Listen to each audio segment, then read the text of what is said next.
Do you want to take the lead?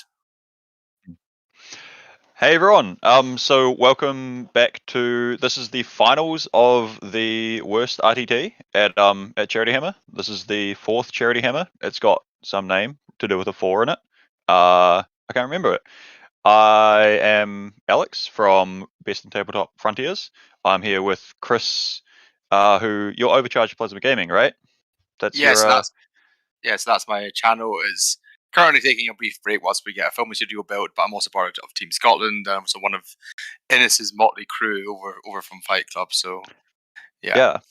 yeah. And so yeah, on screen at the moment we have the final of the worst RTT. So there were a number of players, I think 8, tasked with writing the worst list they could with like still a coherent theme.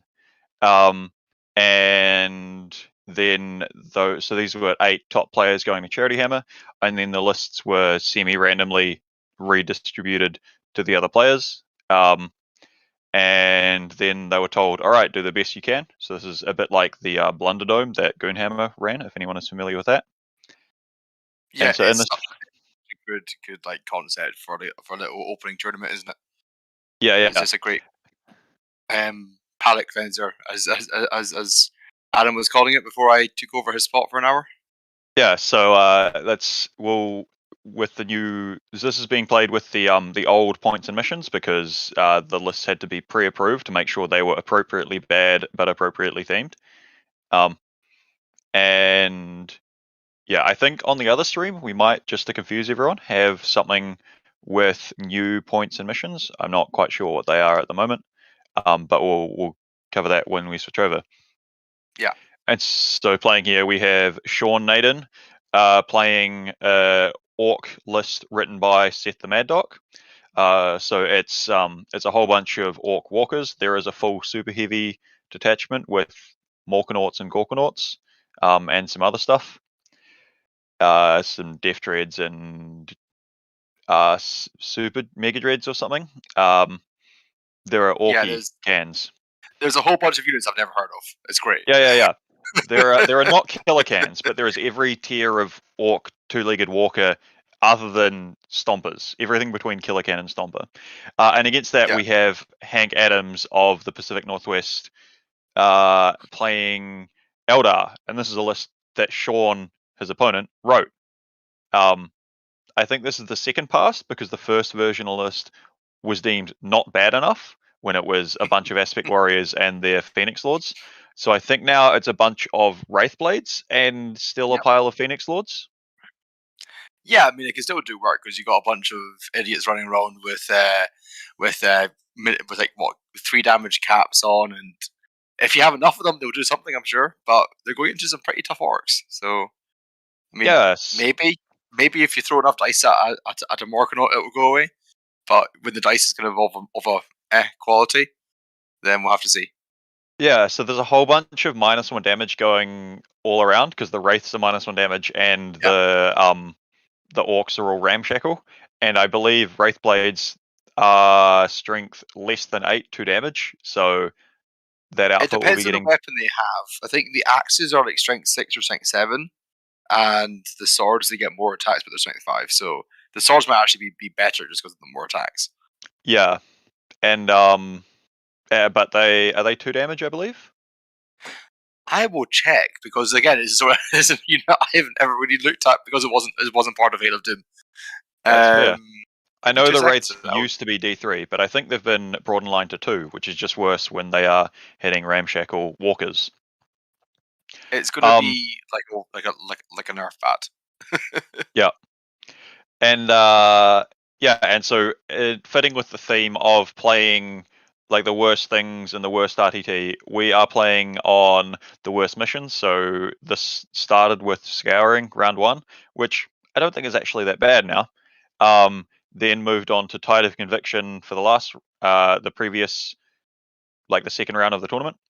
And now we are playing Abandoned Sanctuaries, I think. You can't forward deploy or pre-game move, and all the objectives are in the middle.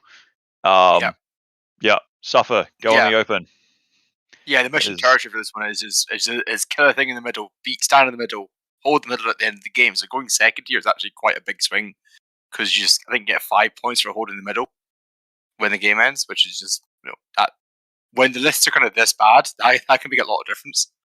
That was our theory when Adam and I were commentating last round, but both of these lists, there were handshakes about 2/3 of the way into the round time-wise. Fair enough.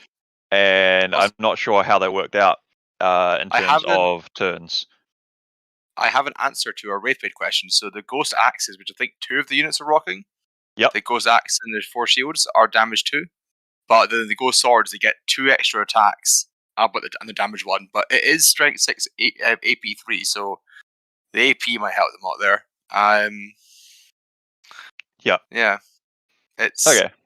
It's just going to be a whole bunch of. I'm going to roll a lot of dice your way, and hope to do some damage. Yeah. On both sides. I am hoping to see a Phoenix Lord die to ramming speed. Yeah. Yeah, because there are surprisingly some shooting.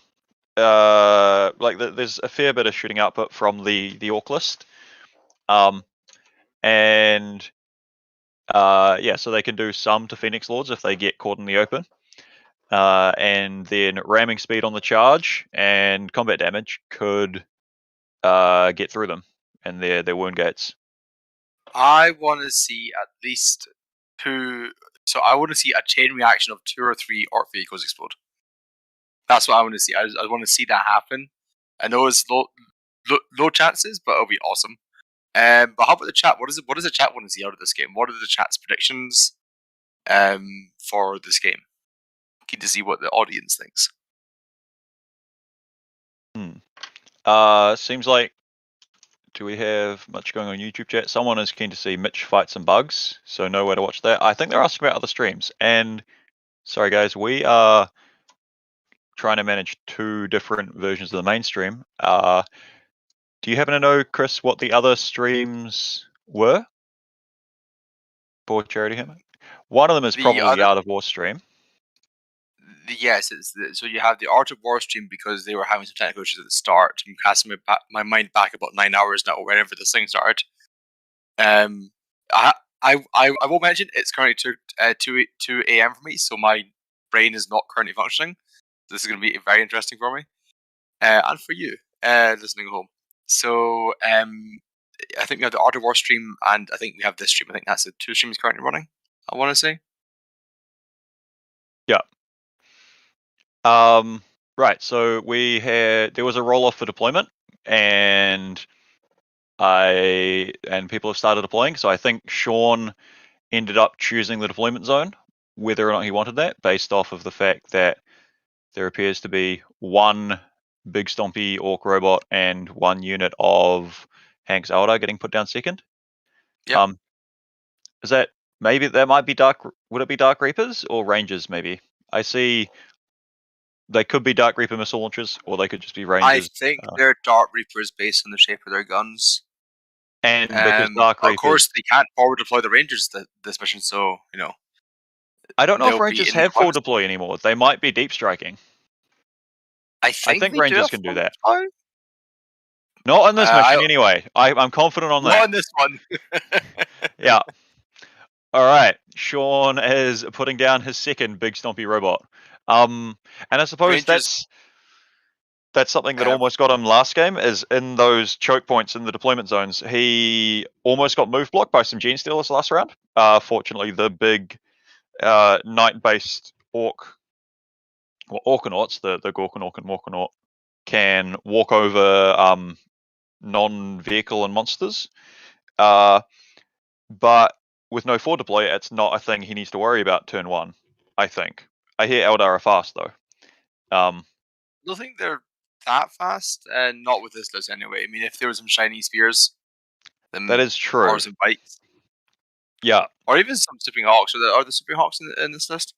I don't think so. Those are not yet nerfed in the points we're playing in this game, so could be considered good. Therefore, are not allowed in this RTT because this is for things that are bad. Hence, we are commentating, right? Yes. Yeah. According to YouTube chat, Mr. SP in the chat, Rangers can forward deploy, not deep strike. So there you go. We have an answer to that question, but not in this mission because mission rule says no. Yeah. Nothing can happen before the first movement phase. And yeah, speaking of things that are bad, sick kids in hospitals not having things like toys and entertainment is bad. We like to help with that. So that's why Charity Hammer is supporting Child's Play, and both ways it's a partnership. So yeah, people should give money to Child's Play. I assume there are links in descriptions because that's what I've been saying, and that's what you say when you're talking on YouTube platforms. I can confirm. Yeah, and so every $30 you donate will get you a raffle ticket where you can win a whole bunch of prizes. You could win a $1,200 voucher to Hammerhead Games, so you can use that to buy Warhammer models, Outward Realms models, which is Michael Timpe's game. You could buy Marvel Crisis Protocol. You could buy Star Wars Legion if that's what you're into. I'm not sure if you would. It's a pretty good game. Yeah. The second place prize is Sean Nayden, who is playing both sides of this game. Will commission paint you an army with a caveat of you can't use, a horde. He has some level of restriction. I think he said not 700 models, so therefore 600 should be fine.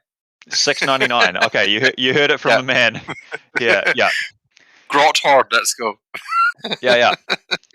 And there are a whole bunch of other prizes. There are big box sets. There are Art of War coaching subscriptions. Like so many other things. Yeah, and also you are supporting Child's Play. So it's an international organization. They support both providing toys and games and game consoles and such to children's hospitals, and also domestic abuse shelters. They do this around the world. They are for sure in North America and Australia. I believe the UK as well. Do you know that, Chris? I think it was mentioned somewhere that they are in the UK. So that's pretty awesome to have something a bit closer to me, but also is more about the worldwide mission as well of just helping sick kids get better because happy kids recover faster. Yeah, for sure. Games make people happy. Yeah. As a kid, I had really bad asthma, so I was like always off from school and stuff like that, and having just the games console at home super helped me just take the mind off not being able to breathe. So just having that in a hospital setting, even more important. Yeah. Is that like a prerequisite to get on Team Scotland for there, Chris? What asthma? Yeah. Is that a theme? Well, I can certainly speak for 2 out of 8 out of the 9 of us who make up Team Scotland. Maybe they need to come on and commentate and share their own childhood ailments. Yeah. So who are these beautiful voices? Ask Sam Lemon in chat. We have Alex Towns over here. Say hi, Alex. Hello. Hey, Sam. How you doing? I'm upset you don't recognize me from, our show that we do together, mate. And you have me, that is Christopher Irvin of Team Scotland and Overcharged Plasma Gaming. I know some things about the game. Oh, wait. Those Rangers, they have forward deployed. Hey, table host, machine spirit person, man, if you exist, are you able to double check that those Rangers are allowed to go there? Because I don't think that's allowed on this mission. We could be wrong. Right? I am going to go double check that. I think I know things. I see abandoned sanctuaries. It is deployed like this. No man's land. No, you can't. Those Rangers shouldn't be there. If I'm reading rules correctly. Yes, if the machine spirit could please inform the heretical Eldari of their shenanigans. Yeah. So, in the spirit of playing bad lists, and bad missions, people are playing the bad missions badly. Yes. So I was at a at an event last weekend, and I had Tau round 1 in this mission. I was going, yes, if I forward on Fury, some Death Company forward, I can get a charger, maybe pick up a crisis unit. And then I double checked the mission rules. I was like, I cannot forward on Fury anything because it's a pre-game move.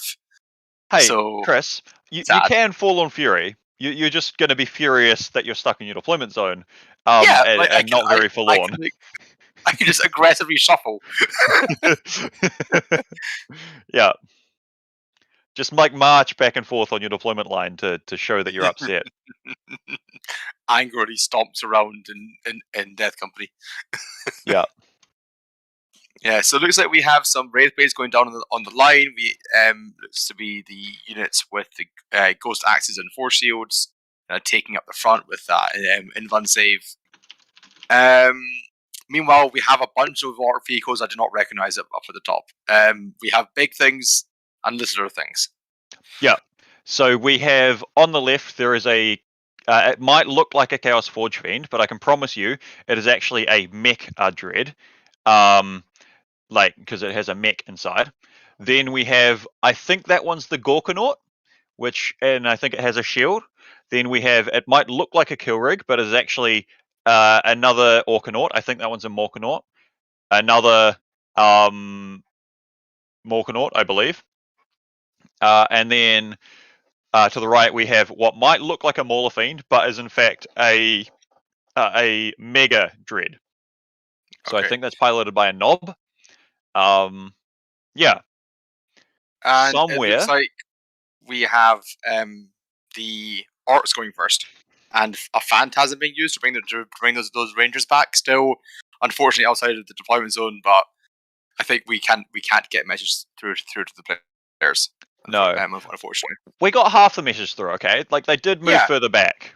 Yeah, we just didn't believe enough. In the spirit of Orks being on the table, we didn't believe enough, right? Yeah, exactly.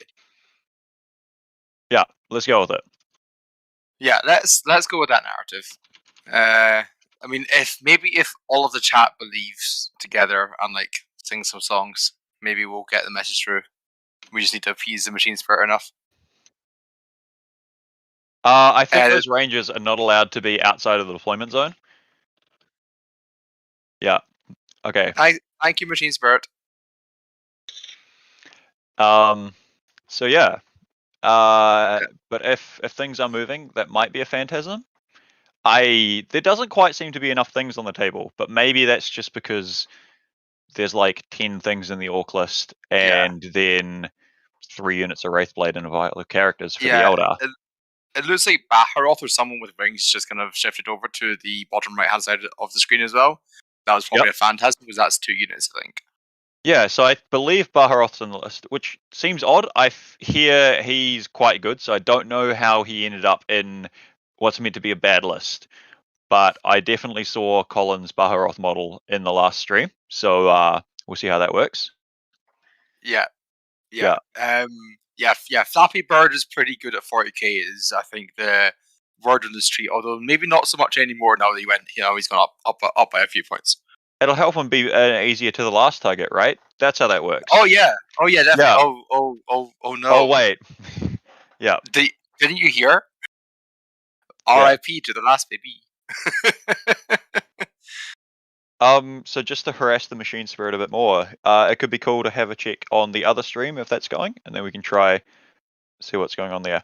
I think there's a chance it's John Lennon versus. There we go. Yeah, our message got to them. By the way, I saw the Rangers being moved. It is big boy time over here. We have a Knight's Mirror.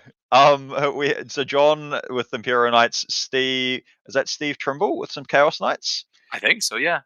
Okay, so we've got, I could go get some books and read these secondaries, but we have Bring It Down on both sides. What a shocking decision. They are both taking, so this is with the new rules because they have sadness levels of CP, and they each have taken 2 secondaries from their book.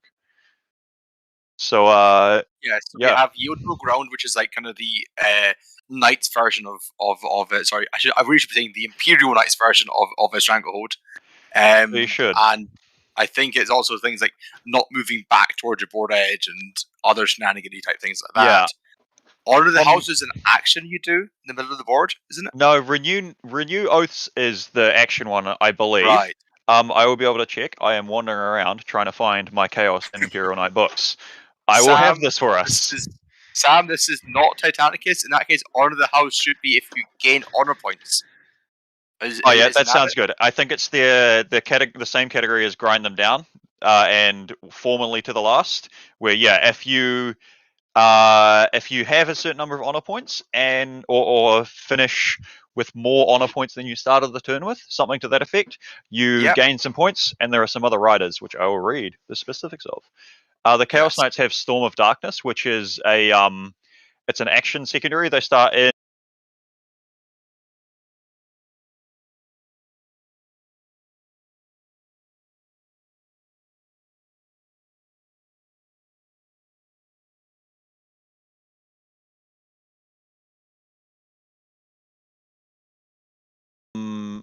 I see. Yeah.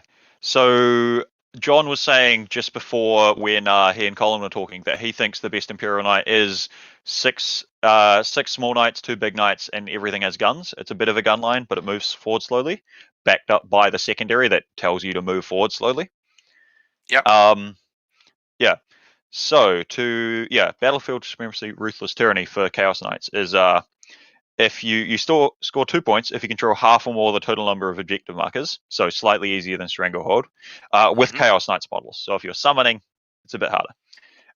Another 1 point if half or more of the objective markers are within Dread range, which is be within 12 of any Chaos Knight model.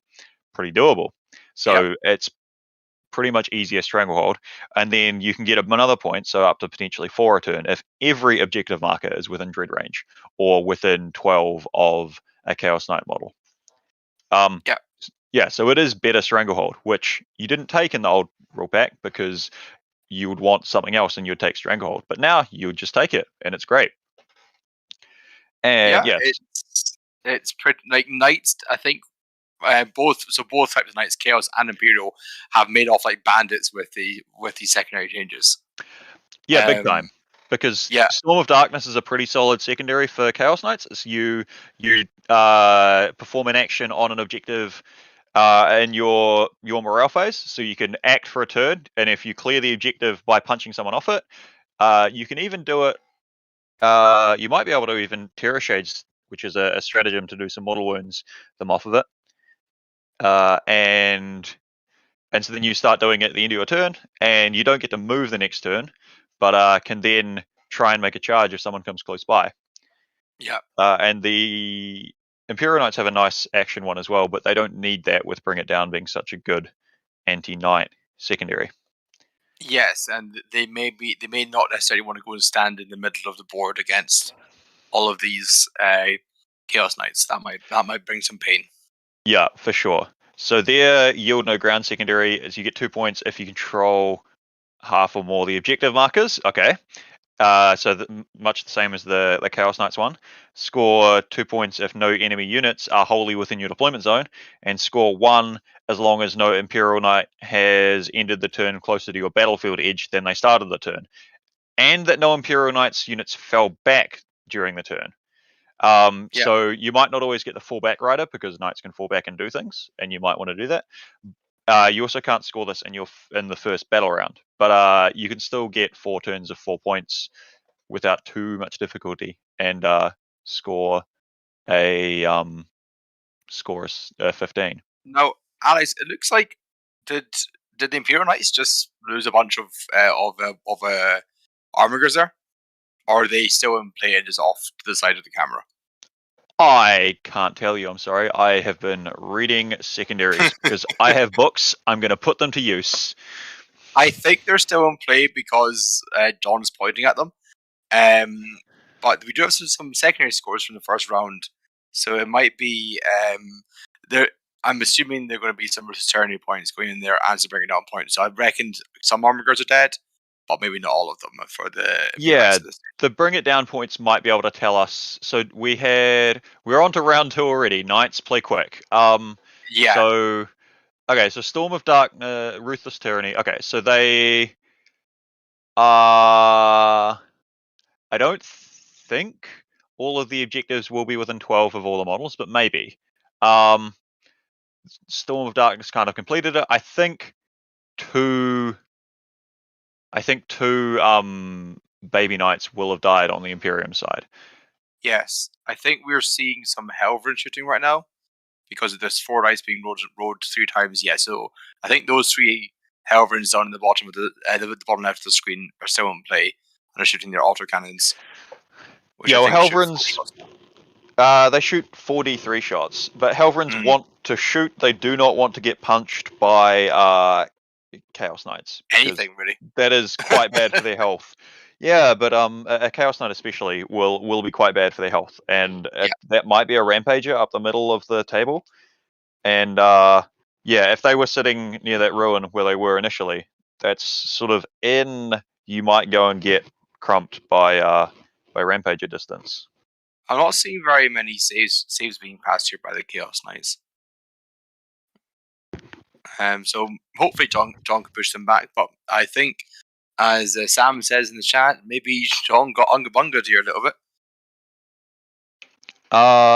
Could be. I think we should be careful to check back with this quite regularly if we go back to the other stream, because a lot of stuff will go away very, very quickly. Yes. Should we? Speaking of that, should we just do a little quick check-in on the other stream, see how the first moon phases have gone? Because that should have happened by now. Yep. If the stream machine spirit can make that happen. There we go. Orks. There are orcs in the table. That is terrifying. They have. Yep. They've all moved forward. Possibly not quite as far as I might have thought they'd. I expected them potentially to move, but so they've got something in the middle. I think they may be playing around some charge ranges here from the Wraith Blades. Just why risk it, right? That makes sense. And because Wraith Blades move 5 or something like that. Yeah, so if they move 5, you do the magical 17 away move. Or I think Orks are shooting because a bunch of Wraith Blades have just been picked up. Oh wow! Yeah, that was. You're certainly not scared of that unit anymore. Wraith Blades do move 5. So so if you just have 17 inches away, then just do that. Yeah. And then so if the Knights move, not the Knights. The Knights was the other stream. This is the Orc Knights, the Orkanauts. I don't know how fast they move. I'm sure it'll be reasonably paced. And then with ramming speed, charge access, they can, if they're within 12, there's like a pretty alright charge. Well, that's a boxcar. There's a pretty reasonable chance they can make a 12-inch charge with 3d6, drop none, and here we go to try again. They when the Orcs want to get a charge in, they will get a charge in. Yeah, well, and then at least the Orc Mega Dread, I believe, rolls an extra die and drops one. So if that thing uses ramming speed, you're rolling 4 dice to make your charge, taking one of them away. That seems pretty. That seems crazy. Yeah, that man gets in there. Double one there. Snake Eyes. I'm not sure what's being rolled, but we've had boxcars into Snake Eyes back to back. I think. This is shooting phases. I think so. There are a number of dice being picked up to do. There's probably a lot of shots in this Orc army. Knowing Orcs, every gun is probably doing 10 plus shots or something stupid like that. Yeah, the Gatling cannon arms for those Mega Dreads have copious quantities of shots, 20 or 30. It might genuinely be both with how DACA works. Good saves from the auto there, though. Yeah, I just realized as well. I assume Hank is able to lightning fast reflex at least some things, or lightning fast reaction. So that means 3 games in a row, Sean will have played against armies with at least some level of -1 to hit access with his Orc shooting, because he started off with Alpha Legion, which are -1 to be hit from 12 inches away, and then faced Bugs with a Melanthrope. That's the one. And now potentially lightning fast from the Eldar. So yes, because the Eldari lightning fast can go on to any Asuryani, Harlequins, or Unari unit. So pretty much anything in the Codex.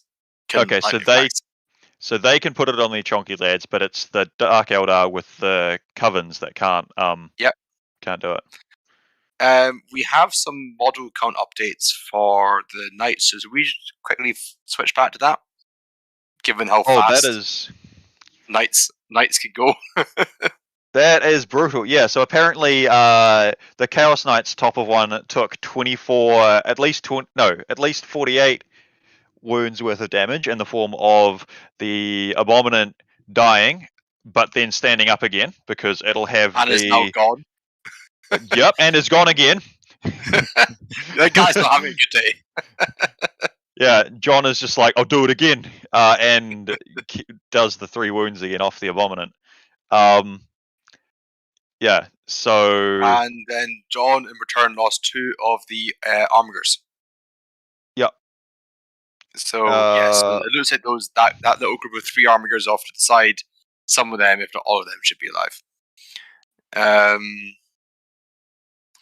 Yeah, looks and like... then that is the other big knight is down. Yeah.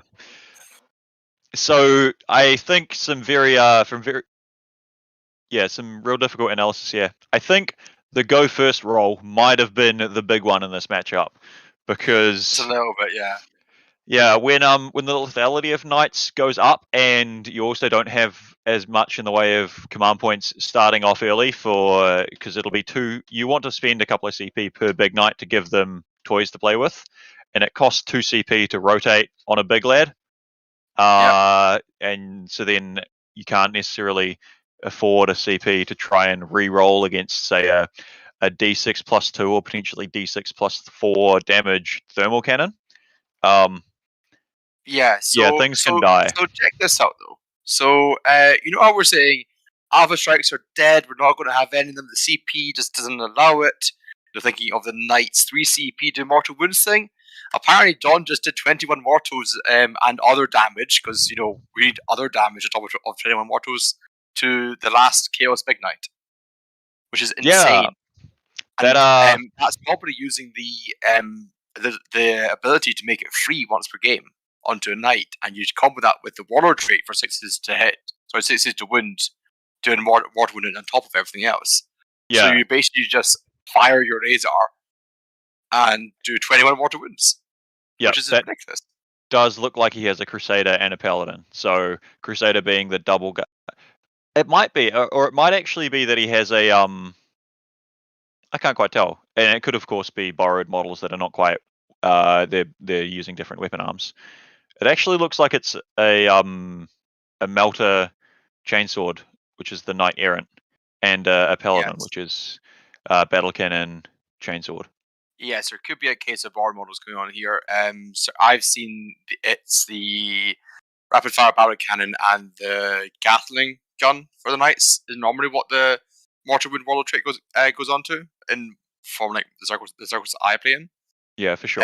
But it looks like the Chaos Knights, despite losing their big knights, have just said screw it. Here's 2 more War Dogs to chew through, and I think the Imperial Knights are okay with that.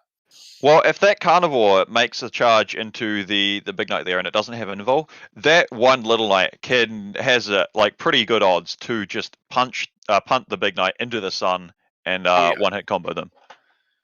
Yeah, but it has to make what looks to be a pretty lengthy charge, maybe a 7 or an 8. No, I believe he's got this. He's got this. Yeah. Yeah. Does the chat believe that the little war dog that can take down this Imperial Big Knight? I see 2 CV being spent there, so that's probably a rotate or something going on for the Imperial Knights.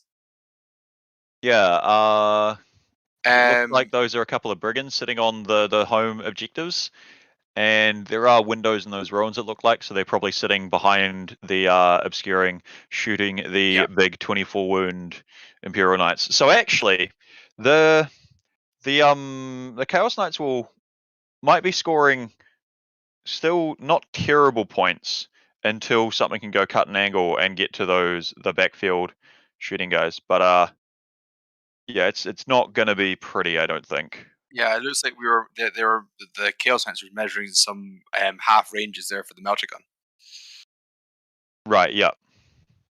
If that was invulnerable saves being rolled there by John, that was terrible because I saw 4 3s there. Yeah, knight saving with 4 up involves don't like rolling 4 3s. Yeah. Are we able to hop back to the other stream Mr. Yes. Tech Priest Stream Man. Tech Priest Stream Man is fast. Yeah. I love it. So we got some Wraith Blades out front, some more Wraith Blades out front, and the Rangers are sitting cowering behind the Wraith Blades. Those Wraith Blades do look like they might just about be able to make a charge into the Morkanaut in the middle. There's a chance that to touch that objective that would have been unavoidable if they deployed far enough forward. So look, if they can make the charge, I hope they make the charge because I'm all about that. I'm not sure how advisable making that charge roll is, though. I think it's advisable because right, but consider this, Chris. Their options are make the charge, hit something, and then die, or not make the charge, get shot, and/or hit and die. So, like, I think they would prefer the option where they get to hit a thing. You know? Yeah. That's my question. Hang on. Oh no, they're going with option 2 of get charged and get hit. I think is what's happening here. But it's round 1 Hank's turn. I am very confused. There's a chance the stream's not updated there. Given that maybe this is we're now in the Orks turn. Yeah, I think maybe the Orks are charging. The Wraithblades failed to charge. Yeah. That might be some different option. Oh no, that was a Kareen. That was an exploding. Yeah, okay, that'll be an exploding Morkanaut, Gorkanaut, one of the two. It's an Orkanaut that I think would have exploded and then careened forward. So that was rolling to do some mortal wounds to Rangers and Wraithblades and probably a Kara. I hope a Phoenix Lord just got his 3 wounds taken from that. That would make me very happy. Yeah, it looks like actually maybe the Rangers that killed it because the Rangers did a move backwards. Yeah, and if so, that is like MVP right there. Those Rangers killing a Morkanaut. Yeah, and then having it run at you on death and explode right next to you. I hope they failed the morale check. That would be. I believe they'll fail their morale check, and then the last guy will run. Because after fire and fading away, just because it's too intimidating. Yeah, and they can fire fade as many times as they want because they're not using the new rule set. Yeah, that's so only fire fade your heart out. Only half of the streams that we're commentating simultaneously have new not rules. Doing our head in at all. The 2.5 inch hours that we were sharing. And speaking of, we've hopped between the two streams a whole bunch, but we haven't chilled recently. If you're just joining us, what we're currently watching is this is the final game of the worst RTT. So 8 great players at Charity Hammer have written bad lists with a theme, and then they've been reassigned to those players, and the players have been told, right, now go win with these bad lists. And so this is the finals of that, where there is Orks with a bunch of. It's all the walkers between Stomper and Killican in size, so not including those two. And it's against an Eldar list with 15 Wraithblades and I think some Dark Reapers because they're considered bad, and some Phoenix Lords. Yep, I think we have Jane's Arm, Morgan Ra, Baharoth. A memo has been missed with Baharoth being put in a bad RTT list because Kadras, I think is the last one. Right, yeah, Scorpion did. But it does seem fitting because Sean wrote this Eldar list that he now needs to play into. But yeah, he has made his bed, and now he must lay in it. Yeah, and so cushioned by Orks. And so the Orc list has Gorkanauts, Morkanaut, maybe the other order because there was 2 of one of the other. There was a Mech Dread, a Mega Dread. So what might look like a Forge Fiend is actually the Mech Dread, and what might look like a Mauler Fiend is the Mega Dread. Somewhere there were some Grot tanks or Grot something or others. There is Big Mech Buzzgob leading his pack somewhere, not calling War because he doesn't have the vocal cords. And I think there's some Death Dread somewhere as well, although they may have perished to Eldar shooting. It looks like Baharoth is doing Baharoth things. He just charged and now he's eating himself across up into somewhere where he can't get shot at. Yeah. But he's only got 2 wounds left. One of the two. I believe, one, that these players are not savages and show remaining wounds, not wounds taken. And 2, I believe in that Mega Dread moseying on over and making its 4 dice drop 1 ramming speed charge and pasting Flappy Bee with mortal wounds on the charge. Yeah, that's what I'm about. Yeah, you have to remember this is the worst RTTs, therefore they must do the worst behaviors as well. So that's like so Varos has like got 2 wounds taken, you go up to 3, then go back down as well, just to confuse everyone. Yeah. Should we flip over to the night stream because things might be tabled real quick. Yes. Meanwhile, we have a raging debate happening in chat over on the YouTubes. What's worse, Mitch's admech list or that orc list? I do not know what Mitch's admech list is, so if Mark Murphy can enlighten me, that'd be fantastic.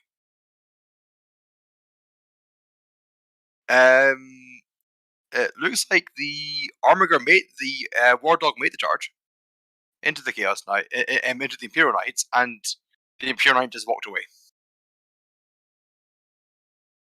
And that Wargrave is not dead. Yeah, well, if he charges I assume that probably is an errant then. It probably has the weapons shown if it bopped the carnivore, because otherwise it's pretty unlikely to shooting phase, because this is John's turn 3 where that knight got taken off the War Dog. Oh, okay, that would do it too. Maybe that guy's running there's a 4++ Invun relic or warlord trait. Yeah, it's a warlord trait. No, the 4-up in melee is a relic for Imperial Knights. I can't remember the way to get it for Chaos Knights. I know for Chaos Knights is a relic to give a 4-up to shooting and a 6-up in melee. Yeah, and there is a Tzeentch favor that if you can get a 4-up invul always. Yeah. Mark Murphy was saying not admech, Ashmore Charm. Yes, that Ashmore Charm list was beautiful as he describes it in chat. 30 Ratlings, 24 Ogrins, Gaunt's Ghost Sentinels and Hunters. Oh, and all the weird Verncyclers in North America. Yeah. It was beautiful and did nothing. Yeah.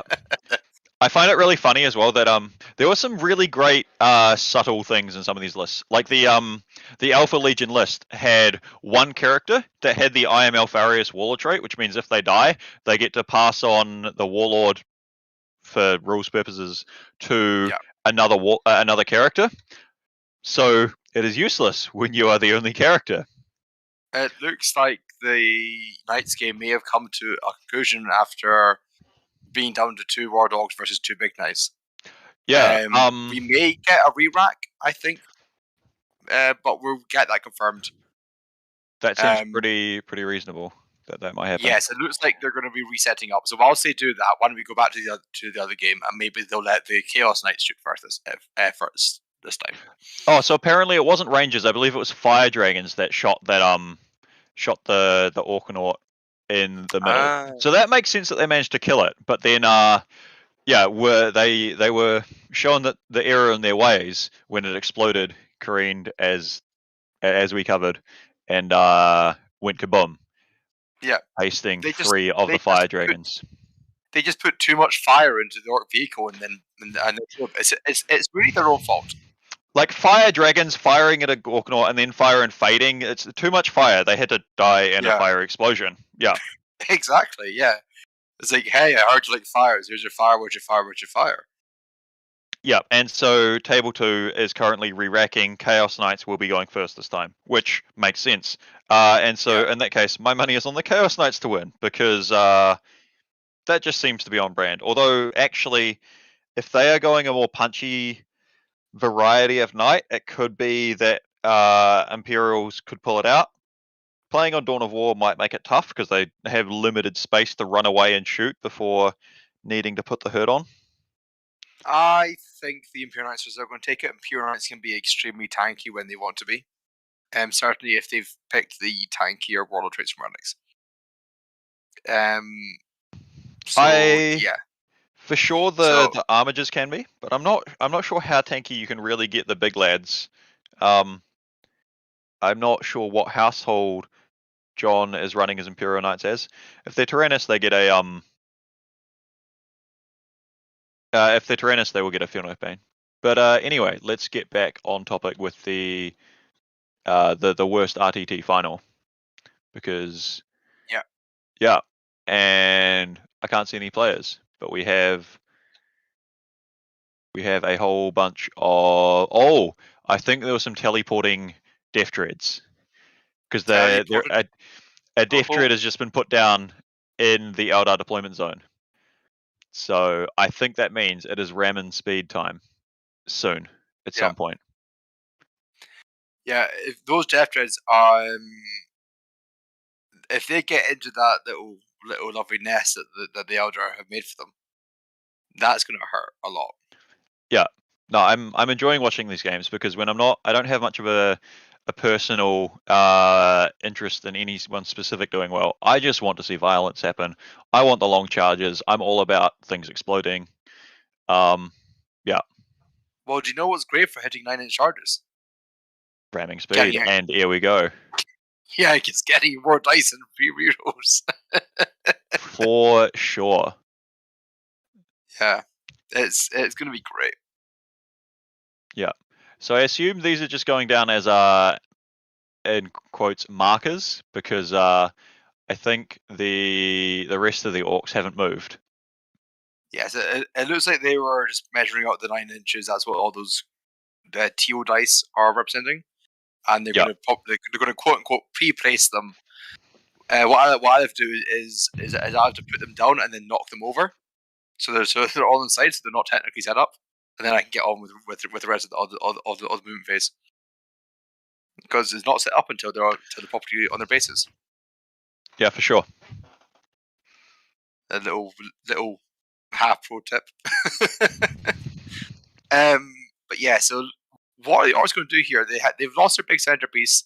They've lost the pressure in the middle, and it looks like they got a Phoenix Lord over on the left hand side of the screen, being annoying and obsec, which will take at least a shooting phase and a fight phase to get rid of them. I think that's Karandus looking at the shadow, the Scorpion Phoenix Lord. Whereabouts? Sorry. Over on the left hand side of the table, next to the other orc big thing, in front of the Forge Fiend. There's like one. On the left of the objective. Would it be Karandris, or would it be? Is it Morgan Ra, the Dark Reaper guy? I think that's Karandris because he's quite fast.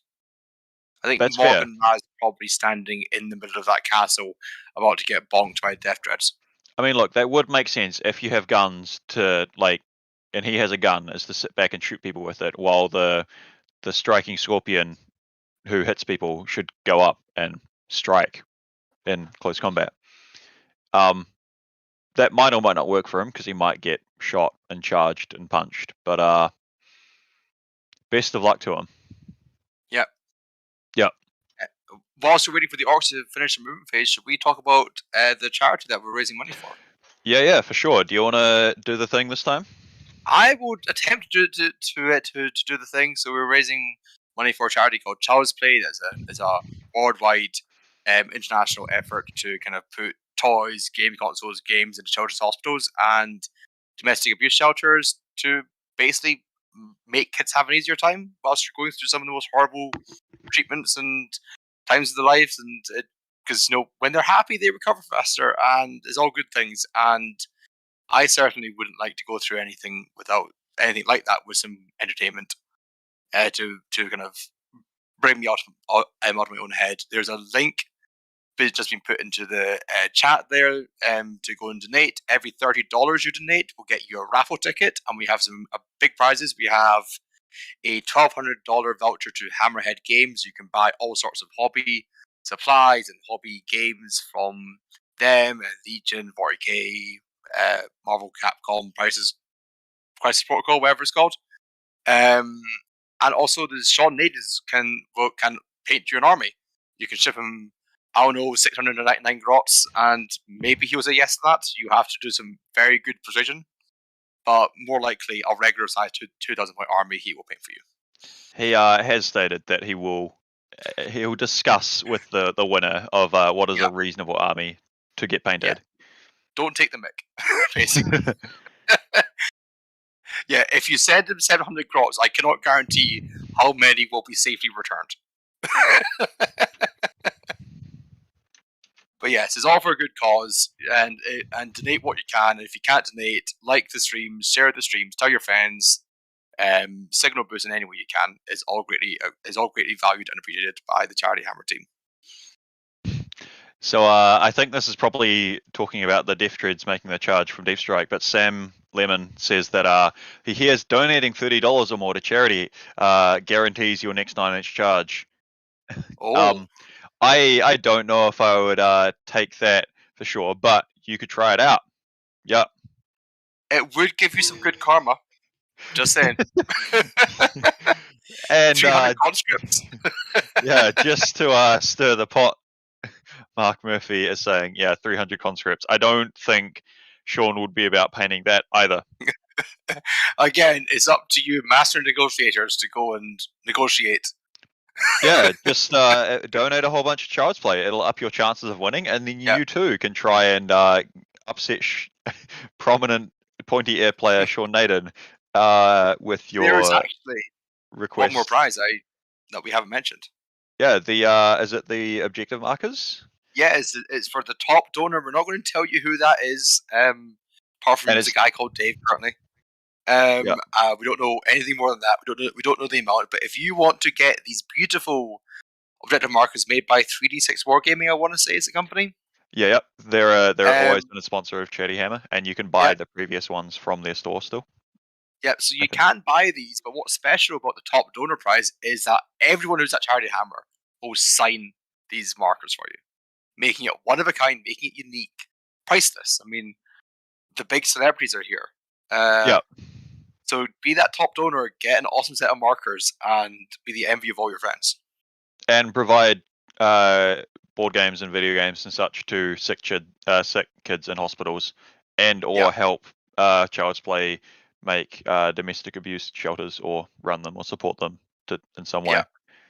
Yeah. I can't remember who was saying it, but one of the best things that Child's Play do is that when they found out that the staff in the hospitals were getting kind of overwhelmed by trying to set up all these games that they were sending them, they started putting full-time staff that they paid for into hospitals to set up the games and do the tech support side of things, which is such a great way to help support them further than just shipping them a bunch of board games and consoles every now and then, which is beautiful. Also, wouldn't it be like such a cool job your job is to go around and help set up video games for kids at hospitals, and just you'd see all the people appreciating it. I can't think of many more heartwarming jobs than that. Yeah. Maybe Labrador breeder or something. Just Labrador, anything. Yeah. Having a lab who's, by the way, my dog is currently lying and snoring on top of my feet, making them far too warm, but I can't move. That is the law. I'm not allowed to move. I must suffer. Yeah, them's the rules. If a pet falls asleep on you, you are stuck. Unfortunately. Absolutely. So it looks like the Orks are going to just kind of abandon home base a little bit, which is kind of terrifying, given that Flappy Bird is just in the top right corner. Yeah, I'm trying to work out taking objectives. I thought that might have been Big Mick Buzzgob sitting on there, but I believe it's actually just the upside down cross-dressing John Lennon with his sister of battle, Flamer, burning Jaime cowering behind a shelf in reference to events of last year's Charity Hammer. What are those events? Because I actually didn't watch that last year's Charity Hammer because I'm new to this entire circle of people. Okay, so the objective markers in this there's John Lennon, who is shown as a Sister of Battle, because he took sisters to the hardest RTT ever, hardest tournament ever, whatever the name is that I should know but don't, for the Charity Hammer main tournament, and he won in the finals against Jaime Paris, I believe, his Space Wolves. So he sort of came in relatively unknown and kicked Nayden all the way through the bracket with Space Wolves, when nobody really thought that much of them at the time. And I believe it was no, I don't. It might not have been pure Space Wolves, but anyway, that happened. That's why there are those two on the objective marker. And Colin's shelf went missing. Just a shelf from his house disappeared. No one knows who took it, but that is why. What? Yeah, a shelf. It went away from in a cupboard Dear. in a somewhere. Yeah. It is an ongoing joke in the Best in Tabletop Discord, the best Lovely. Discord in 40k, where you can end up commentating for Charity Hammer. Yeah, like I've been in here for like just over a year or something like that, and here I am. Yeah, and also you can join that Discord by joining the Patreon as well. Yeah. Whatever that link is. I think this might be an Orc shooting phase now, because I just saw a 6 for the number of shots and then nothing totaling higher than a 4 to hit. Well, if it's a shotgunner, then yeah, but it was 2s and 3s. Orcs don't hit on that, I don't believe. So I think that was some sad shooting. Yeah. So is there? Yeah. So I believe we're in the Orc shooting phase now. So the big stompy gets moved up and now opened up their attacker guns. Yeah, of various varieties. I am a little bit disappointed though. The Mega Dread has moved away from Flappy B, is not going over to charge and ramming speed and punch him, which I'm a little bit sad about. But I mean, that might also be good for his health, because it means moving away from that unit of Wraithblades sitting behind the lava ruin, ready to go hit anything on that objective.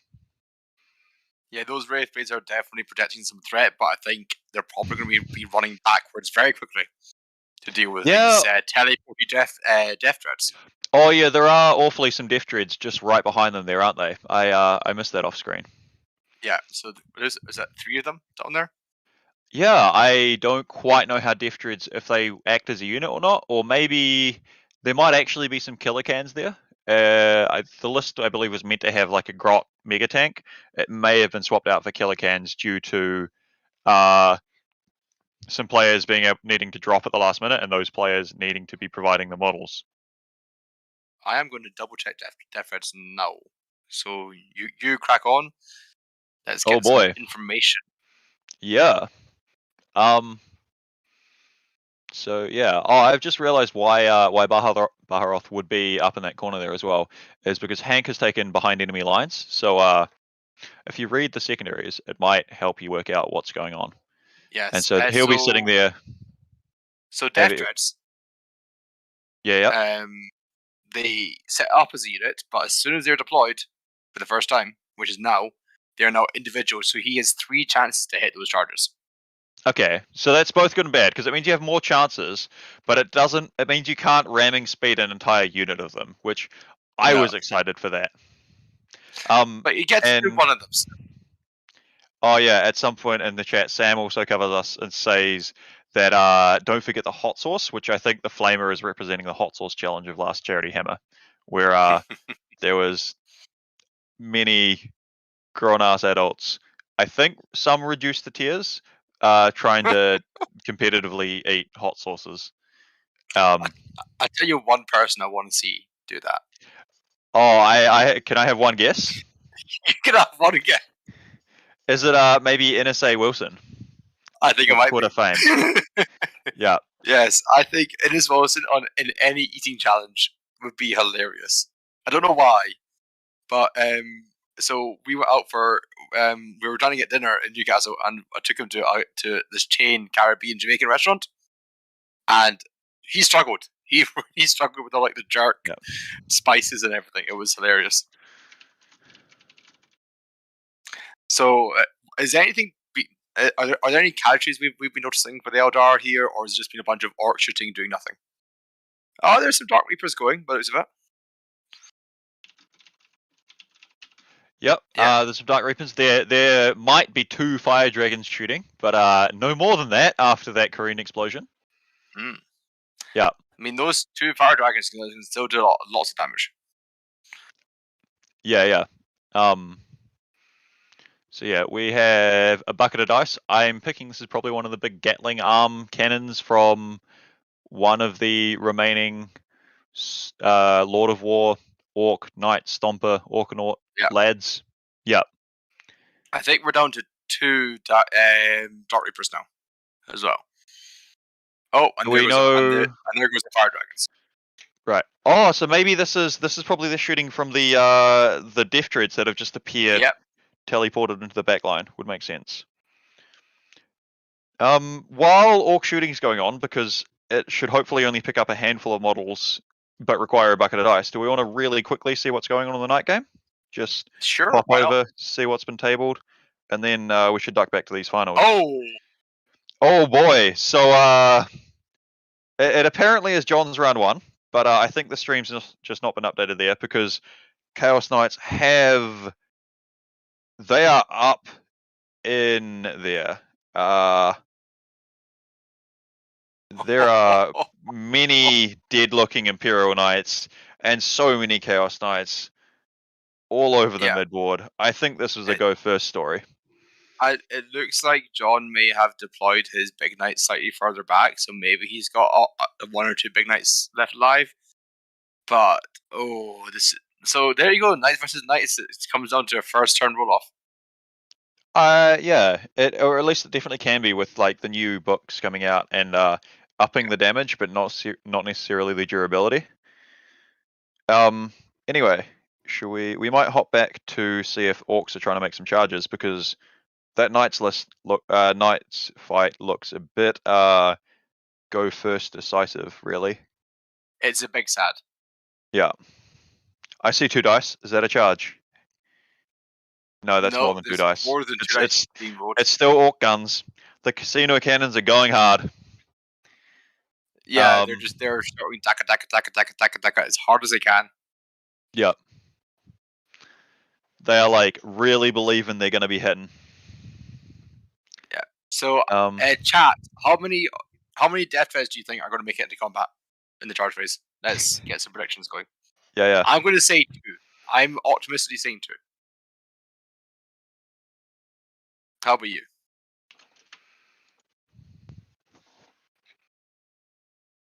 Alex. We got to. Oh, how about me? Oh man, I was replying to chat for something else. I am not good at my job some of the time. How many are going to make it in?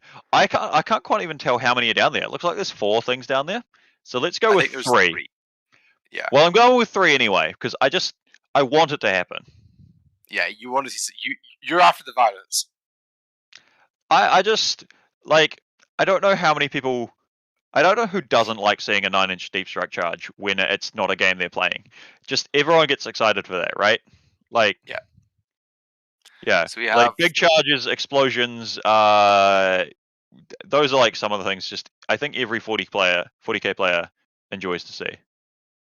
So Richard Kilton at YouTube is saying 2 charges being made, same as myself, and as over on Twitch, Mr. KR Quinn points out, just remember in this game it's bad lists played by good players and written by good players. So very interesting dynamic.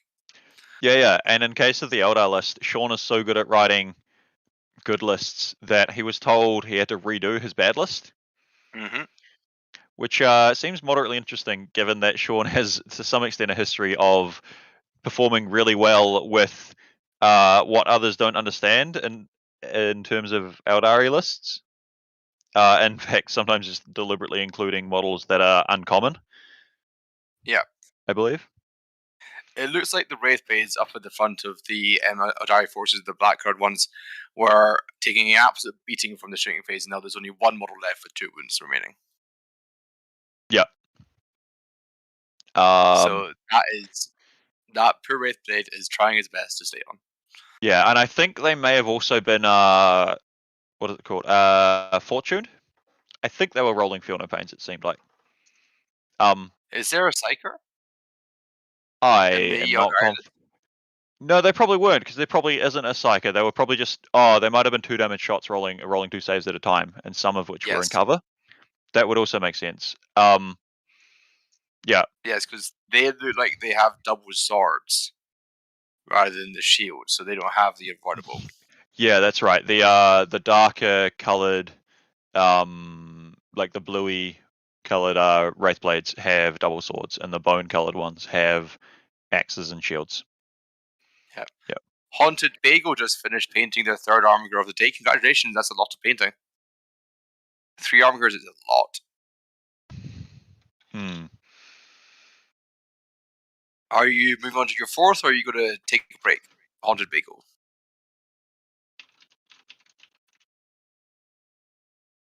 Oh, is there a pause in the shooting phase here? Are we going to the charges? Maybe. Oh no, they're teasing us, Alex. No charges. That's an 11. Charges. That's an 11. Is that? Oh, it's 2d6 shots. Dice. They're teasers. Teasing us. When you don't know Ork guns, seeing just dice being there's 3 dice. Surely no. We don't know. I believe some of the there might be streams available with player mics. There at least were meant to be, but many things have gone sideways organizationally. Oh, tomorrow? Okay. Yeah. But for now, stream. Sorry, we are looking at the video without audio. So yeah. An update from the tech priests from the Knights table. The Chaos Knights are coming in for the killing blow. Looks like the Imperial Knights are going to be put out of their torment and suffering. That is a lot of ones just rolled right now. That was, I think that was a big whiff from a chain cannon. Or I wonder if it was the Rampager in melee.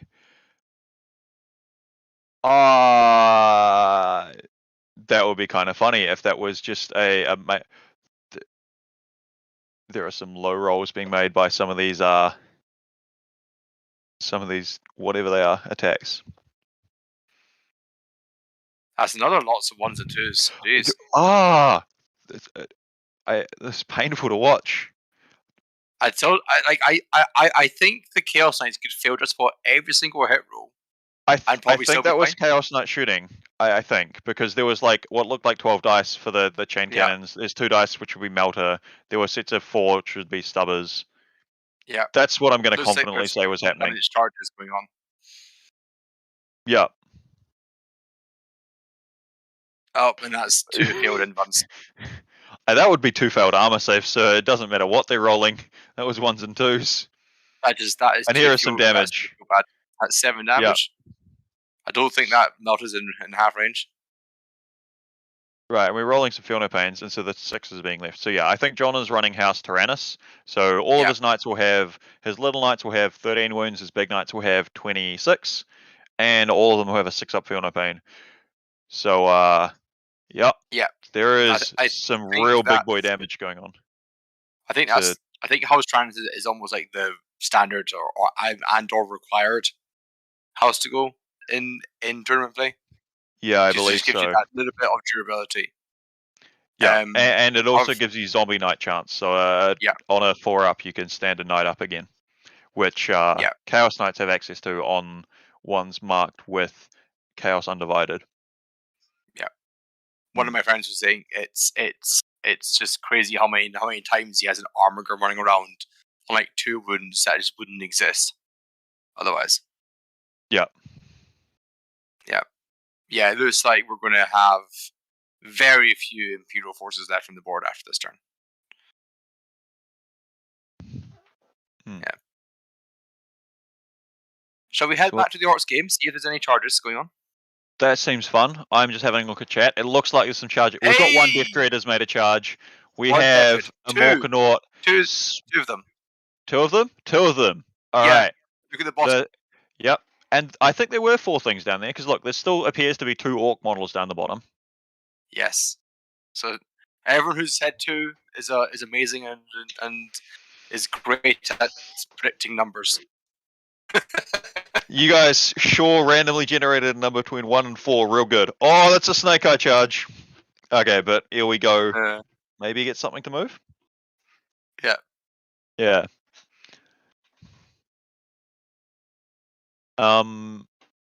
So yeah, we are getting some discords possibly from a stream host. I don't know if we meant to be reading this out. But I have no idea. Yeah. We are prepared. Yeah, at some point Adam is meant to be coming back from recording the Thursday show on a Friday for him. And we'll relieve Chris of his duties so he can go sleep to... Are you running an event tomorrow, or are you waking up to commentate tomorrow? I am working tomorrow. Oh, that is just unfortunate. Yeah, I've got a day of office life ahead of me. Because it's Friday morning for you, isn't it? Yeah, starting like, about in the 6 hours. AM. Yeah. Fun. Yeah, I have made wise choices, and I did not regret a second of it because I get to chat to you and the audience, and it's to support a great cause. And I'm just going to drink lots of coffee. Yeah. So, judging by the size of the pile of dice Sean is brandishing there, I think this is the Morkanaut or possibly Gorkanaut, because I do not know which is which. Yeah. Hitting something that it is just too large to for us to be able to see. Yes, it looks like it's hitting a. I'm going to say probably Karandus, the Scorpion Phoenix Lord, who is currently on 3 wounds. So Karandus may die here. I think actually there is something. There might be something below between the Orc. Oh no, I am just wrong. It is Karandus. Oh, I was seeing force field that was actually attached to the Orkanaut. Yeah. Yeah. So we're being asked if we're up for a quick Custodes Tower update, which I think we are maybe meant to read out. Hopefully we'll hear back. So we might be able to update you. We're seeing it. Oh, there is Custodes and Tower. So I believe this is Noah Badome playing Tower and Mitchell playing Custodes. So round 1, Custodes got into position and stripped the unit. They got their Auric Mortalis unit, killed all the shield drones and 2 Crisis. So Auric Mortalis is a Custodes secondary, which is you don't get to play with your biggest toy. And it got updated to be slightly better in the new mission pack. So whatever their opponent's Supreme Commander or most expensive unit is, if you kill that, and you get 5 points. Do it in melee, another 5.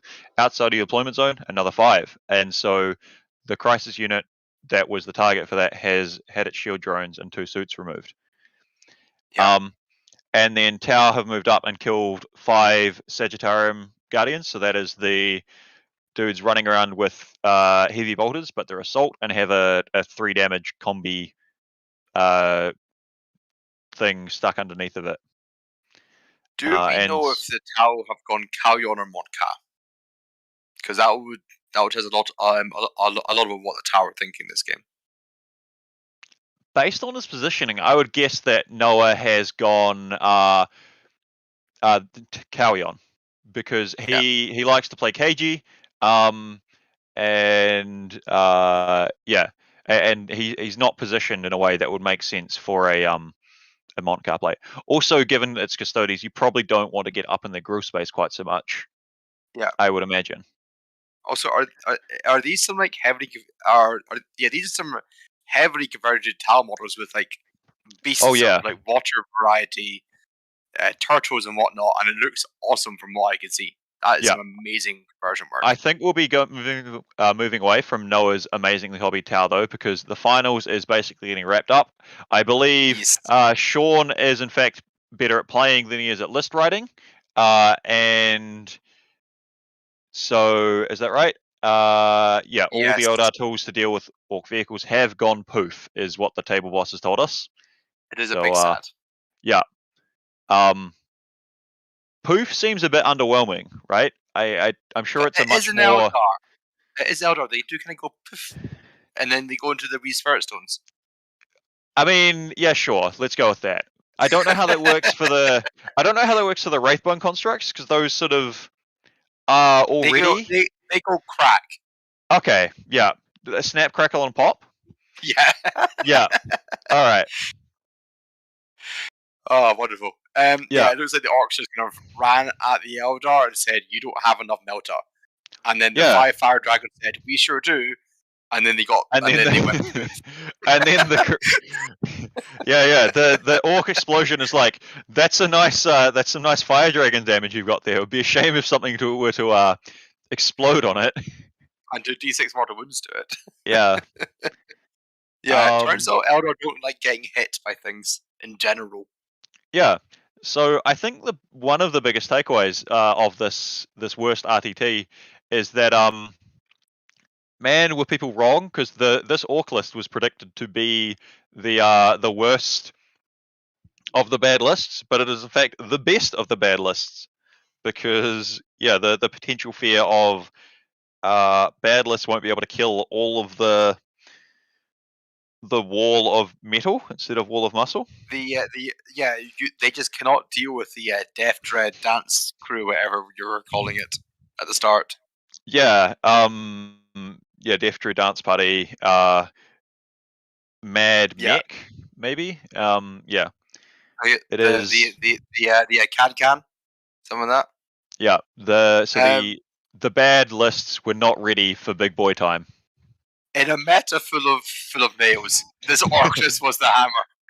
No, surely, in a meta full of wiffle balls or something like that, this list was the Nerf bat.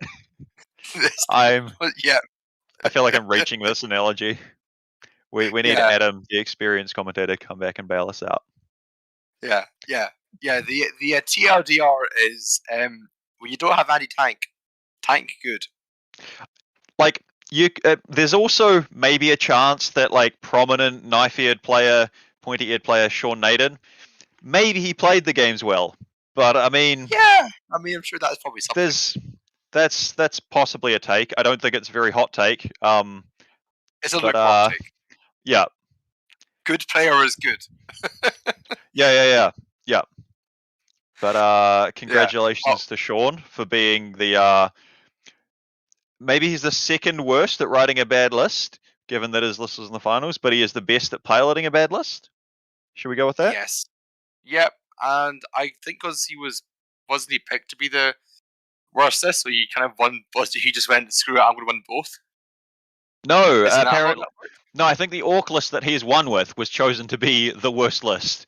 So the Orc list won we think this is the worst thing, and then won the competition, proving the judges were themselves also bad at judging what is bad. It's all very fitting into the worst RTT, yes. Yeah. Because has this been our opening main event going on since the launch of Charity Hammer? Because I was up for the data slate and briefly got some sleep, as you are going to need to before work. Has been, yes, I've been watching nonstop since it launched, and this has been running. This is the opening event. This is the little teaser. And Adam's back. We have an Adam. Welcome, Adam. He has been on the Thursday show since Friday. Yes. But has returned to commentate an empty table. Adam, can you make an empty table interesting to put you on the spot right now? Welcome to this beautiful lava-themed table. You can see aesthetically placed terrain on beautiful mats, provided lovingly by the play on table, the best on. Sorry, damn, I cocked it up.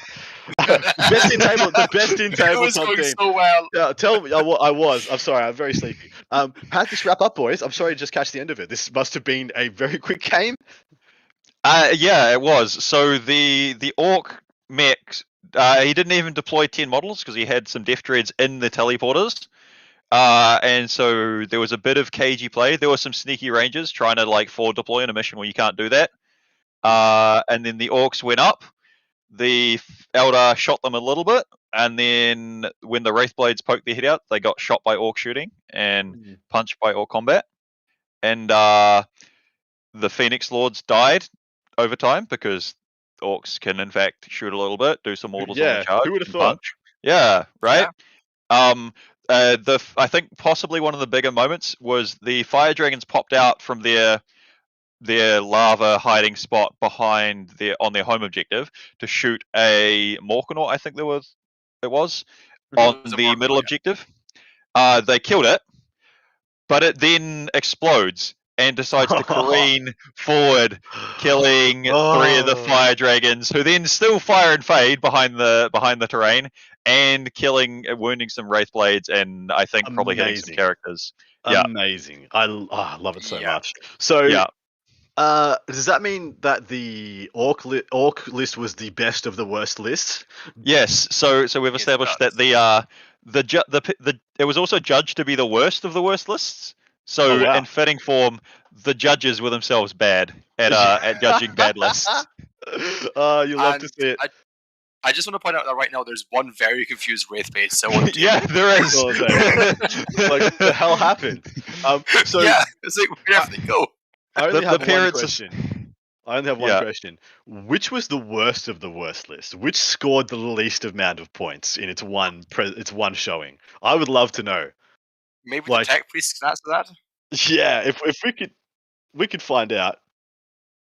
Are we? Is our stream still going? Are we meant to be cutting over to the Tau Custodes matchup? Yes, let's cut over to that.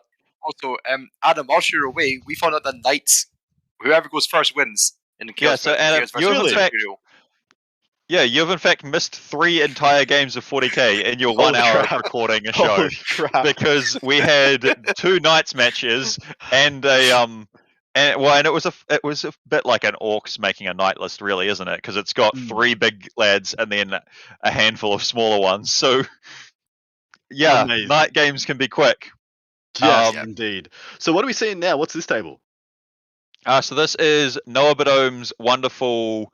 I can't believe it's Tau, because he's really embraced the fish people thing by having like turtles as there's a turtle devilfish, and I can't quite remember all of them. They might be hammerheads or all devilfish. Mm-hmm. There are his drones have like dino heads on them, so the shield drones are like blue, red, and green shells, like from like Mario Kart sort of stuff, or just the general theme. He has some heavily converted things that, if we have the technology at some point, taking some photos to put on stream to show them off would actually be really awesome, because Noah's put a whole bunch of work into this stuff. He also got them ready for his first event in a worryingly quick time. We have a question from the YouTube chat. Seth Oster says, hopping back in, did Sean just body another list to death? I think that's a pretty accurate summary of that game. Yeah, he did. Yeah. Seth, I can happily say, turns out you're terrible. You're just the worst. You did not write a bad enough orc list. You're so bad you can't even manage to be bad. Am I 400 gross next? Am I correct in assuming that this list we're looking at right now, the Tau versus Custodes, Noah versus Mitchell, is playing using the new rules? Because I see 2 Tau secondaries. It is in fact playing with the new rules. Ooh, spicy times ahead, gentlemen. We're already into it. Literally, as soon as the second the RTT finished, bang, that was the death knell of that meta. We're straight into a new one. That's exciting. Oh look, the RTT.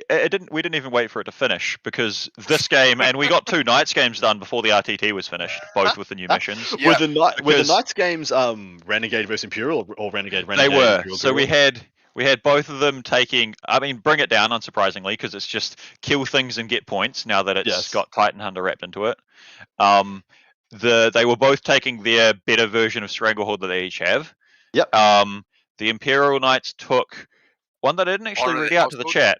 Yeah, the one that they get points for basically maintaining honor points, and the Chaos Knights took their action one, which has been FAQ to only work in their office, which is still like no bad thing, right? Yeah. Look, disappointed but not surprised. So, but who won, boys? The Knights that went first. Which was? Well, they did 2 games. That's why you missed 3 games, Adam. Oh, so they both got a win. Okay. Yeah, Cool. Yeah. Fair.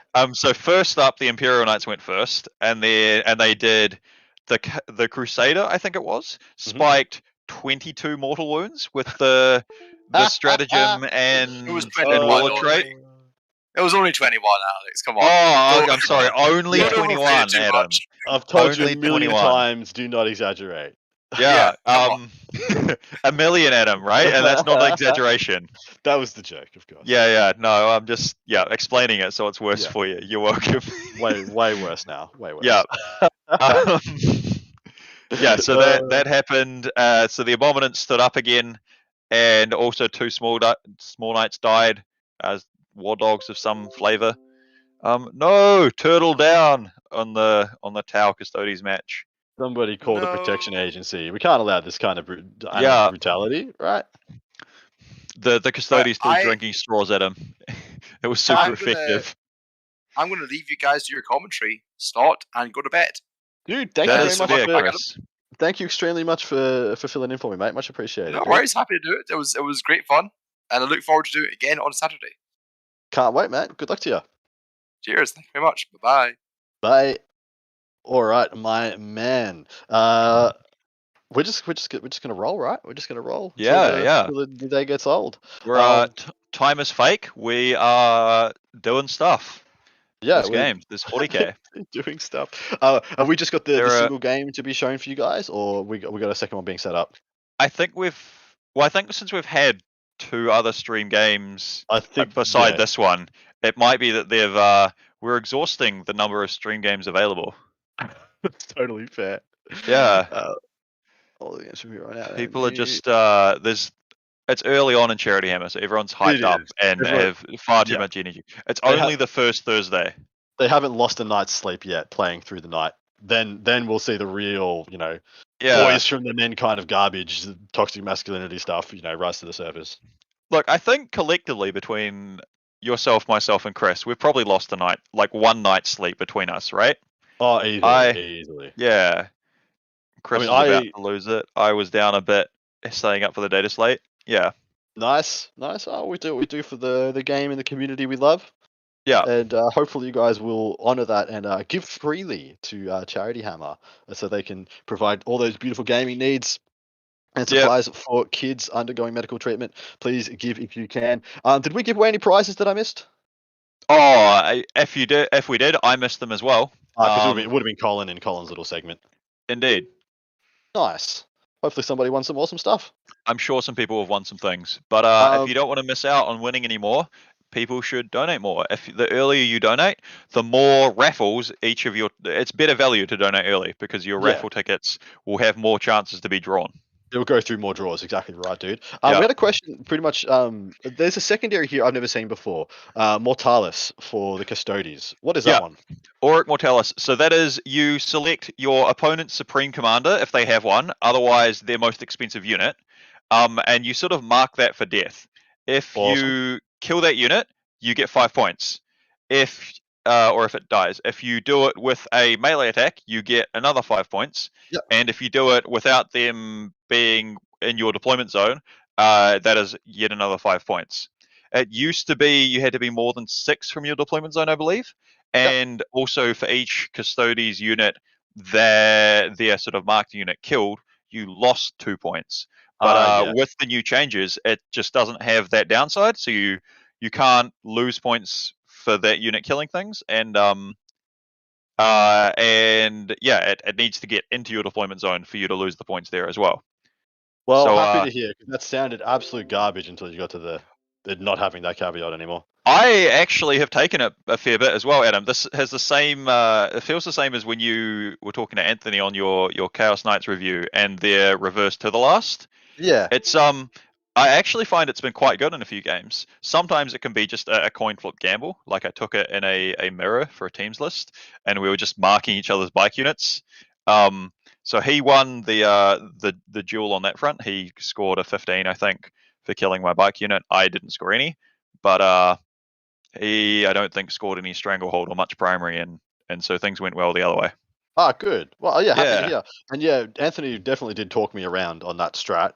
And now without to the last in it, people having far less incentives to not use their expensive stuff. I think these strats are these secondaries are way better now. Yeah, for sure. So I've taken it against stuff like Leviathan Warrior Bricks, because like that needs to sort of go up and get value in the middle, and so you're probably going to need to go and try kill it, so you may as well go get some points for doing that, right?